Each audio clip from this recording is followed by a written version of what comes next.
বৰ্তমান অৱস্থাত এখন বিবাহৰ মূল উদ্দেশ্য হাত পাক হোমৰ গুৰিত চাৰিওপিনে ঘূৰাটো নহয়। বৰ্তমান উদ্দেশ্য হৈছে বিবাহ ভৱনটোৰ ডেকৰেশ্যন কেনেকুৱা, বিবাহ ভৱনটোৰ বুফে ছিষ্টেম কেনেকুৱা, কি খুৱাইছে, বিবাহ ভৱনটোত কিমান টকা গৈছে, লাক্সাৰী হৈছে নে নাই। কইনাজনীৰ সুখতকৈ তেওঁৰ পোচাকখিনিত, কাপোৰখিনিত বেছি ইম্পৰ্টেণ্ট।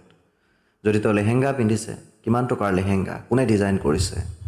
যদি তেওঁ পাট কাপোৰ পিন্ধিছে, মুগাৰ কাপোৰ পিন্ধিছে, তেওঁ যিয়েই নিপিন্ধক কিয়, কোনে ডিজাইন কৰিছে, ক'ৰ পৰা লৈছে, কিমান টকাত লৈছে, এইবিলাক ইম্পৰ্টেণ্ট বৰ্তমান সময়ত, নহয় জানো। দৰাজনৰ কেৰেক্টাৰৰ কথা নুসুধি বা বাছ বিচাৰ নকৰি তেওঁৰ ঘৰত কি কি ব্ৰেণ্ডৰ গাড়ী আছে, কাপোৰ আছে, তেওঁৰ বেংক বেলেঞ্চ কেনেকুৱা, তেওঁ কেনেকৈ থাকে, লাইফষ্টাইল কেনেকুৱা, সেইটো বেছি ইম্পৰ্টেণ্ট আজিৰ দিনত।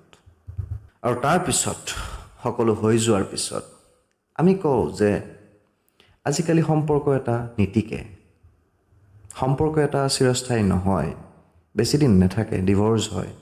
সম্পৰ্কটো থাকিব কেনেকৈ? কাৰণ সম্পৰ্কটো হ'ল কেতিয়া, বিবাহ হ'ল কেতিয়া? জাষ্ট এটা অনুষ্ঠান হৈছিলে, বিজনেছ ডিলৰ নিচিনা এটা হৈছিলে। বিবাহ হৈছে জানো? দুটা মনৰতো মিলনেই হোৱা নাই, নহয় জানো। এটা অনুষ্ঠানেই হৈছে, এটা ইভেণ্ট পাতিছিলে, য'ত তাত পাৰ্টিচিপেট কৰিছিলে, পাৰিলে থাকিলে, নোৱাৰিলে গুচি আহিলে।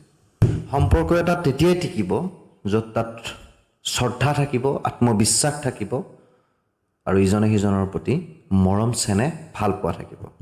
আৰু ইভেণ্টৰ পৰা এটা এলবাম বনিব, তাত পাৰ্টি কৰা, তাত ডান্স কৰা, তাত ৰং ৰংগলী, তাত যিখিনি আপোনালোকে উৎসৱ পাৰ্বণ পাতিলে তাৰ একোটা স্মৃতি থাকিব।